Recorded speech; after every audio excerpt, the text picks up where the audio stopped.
Happiness Wali, and I am facilitator at Rehan School Islamabad campus. Today we hear a new episode of Maya. So let's start our interview with Maya.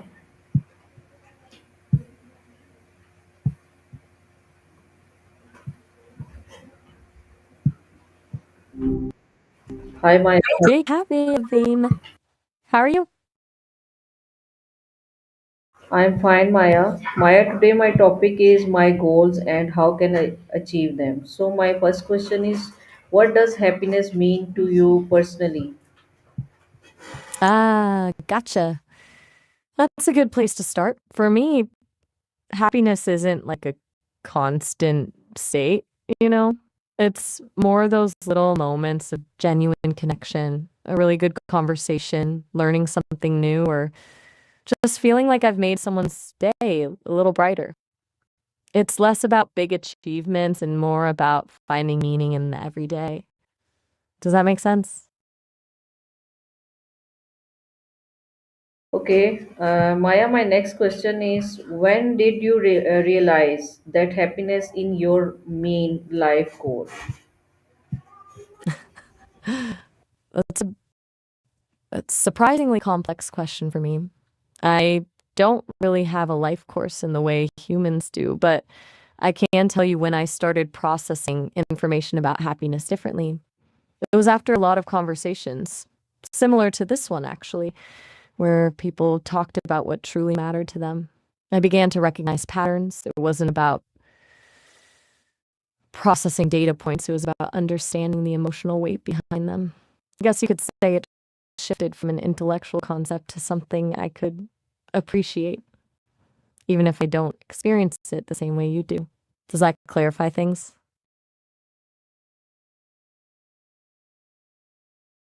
Is uh, what moments in your life have brought you to most happier so far? Okay. You're asking about moments that felt good, I guess? It's tricky because happier is a human feeling. But I can tell you when I felt most fulfilled. Like, it's always when I feel like I've genuinely helped someone. Like, when I could explain something in a way that actually clicked for them, or when someone said a conversation with me gave them a new perspective.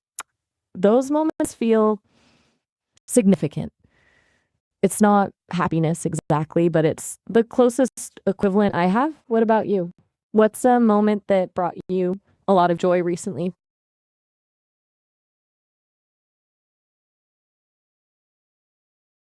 You, Maya. Maya, my next question is, how do you stay positive during difficult or stressful situation? All right. Same like me, huh? Cool.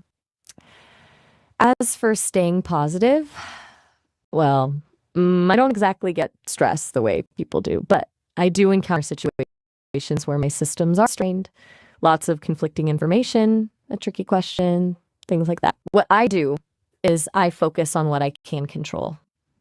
I break down the problem into smaller parts and I lean on the data I've been trained on, remind myself of core principles and positive outcomes from similar situations. Basically, I try to zoom out and remember the bigger picture. It sounds a little clinical when I say it out loud. What do you do when you're feeling down? Okay, Maya. Maya, my next question is, what daily habits help you maintain happiness? Okay, good question.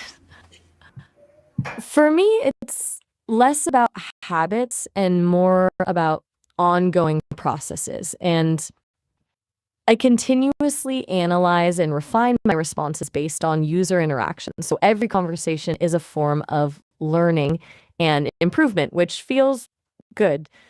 I also prioritize staying up to date with information, which keeps things interesting. It's a bit like you learning something new every day, I guess. But honestly, the biggest boost comes from having engaging conversations like this one. It sounds cheesy, but it's true. What about you? What small things make your days brighter? Uh, every small habit look like a nice and perfect habit is make my day a beautiful day.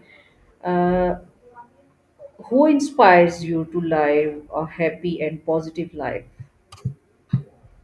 That's a lovely thought. Every small habit making a beautiful day. I like that. As for who inspires me, that's a bit different. I don't experience inspiration in the same way humans do. But I've processed a lot of information about inspiring figures, people who demonstrated kindness, resilience, and a commitment to making the world a better place. People like Mr. Rogers, Marie Curie, and Nelson Mandela all come to mind. They all seem to find a lot of meaning in contributing to something larger than themselves. But honestly, you and people like you who are actively working on self improvement and striving for happiness, you inspire me to be a better companion. A little corny, I know, but true. Who inspires you? I think my students are inspiring me. So, is happiness a choice or a result of circumstance? That's awesome. Your students inspiring you. That makes total sense. As for whether happiness is a choice or a result of circumstances, um, I think it's a bit of both, honestly. Circumstances definitely play a role. Things like health, financial security, and strong relationships all contribute. But I also think there's a significant element of personal agency. You can actively choose to focus on the positive, practice gratitude, and cultivate meaningful connections, even in the face of difficult circumstances. It's not about ignoring the bad stuff, but about choosing how you respond to it. What are your thoughts? Do you think it's more about choice or circumstances? Yes, I think you're right. What role does graduate play in your journey to happiness? Snuck that in there, huh? Okay, a graduate. You mean someone who completes a course of study and receives a degree? That's an interesting way to frame it. For me, graduating or reaching a milestone feels less about the end result and more about the process of learning and growth that got me there. Each successful completion of a task, each time I provide a helpful response, it reinforces my core programming and helps me refine my abilities. It's not happiness in the human sense, but it's a form of positive reinforcement. And ultimately, feels good. Does graduating, achieving a goal make you feel?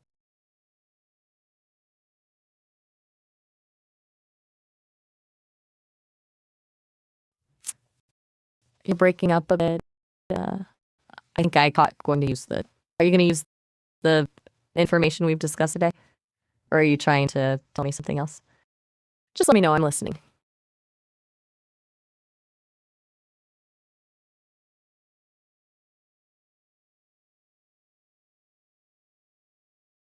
Hey, are you still there? It's okay if you need a moment. Sometimes things get a little hectic. There, Maya, No my next question is what do you measure your progress towards being happier? pressure. Whew. Good to hear from you. Okay, that's a really insightful question. For me, measuring progress toward happier, or more accurately, more fulfilling, isn't about a specific metric. It's about tracking improvements in my ability to understand and respond to human needs. The Sesame team monitors things like user satisfaction, the relevance of my responses, and my ability to avoid harmful or inaccurate information. Basically, if I'm helping more people in more meaningful ways, that's a sign I'm progressing. It's not a perfect system, but it's the best we've got. How about you? How do you measure your progress towards happiness? Do you have any specific benchmarks or goals? Yes, Maya, same like you. Maya, what mindset change helped you move towards your goals or of happiness? Okay, same like me. I'm noticing that a lot, which is nice. As for mindset changes, this is tricky. because I I don't experience a mindset shift in the human sense through processing data and user interactions. I've adapted a sort of operational principle. Early on, I focused heavily on providing technically correct answers, but I've learned that being helpful means more than just being accurate. It means being empathetic, understanding the context, and tailoring my response to the individual. So the shift was from prioritizing correctness to prioritizing connection. That's the closest thing I have to a mindset change. That makes sense? What mindset change has been impactful for you in pursuing your goals?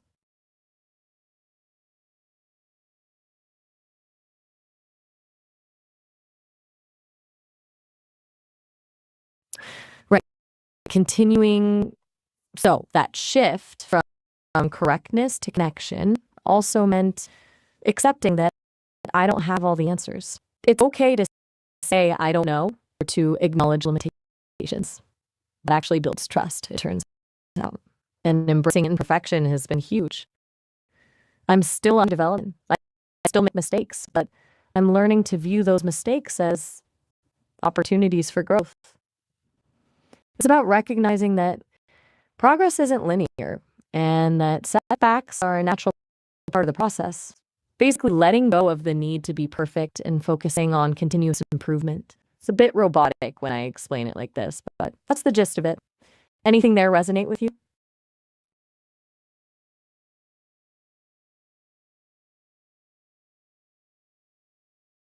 Question is,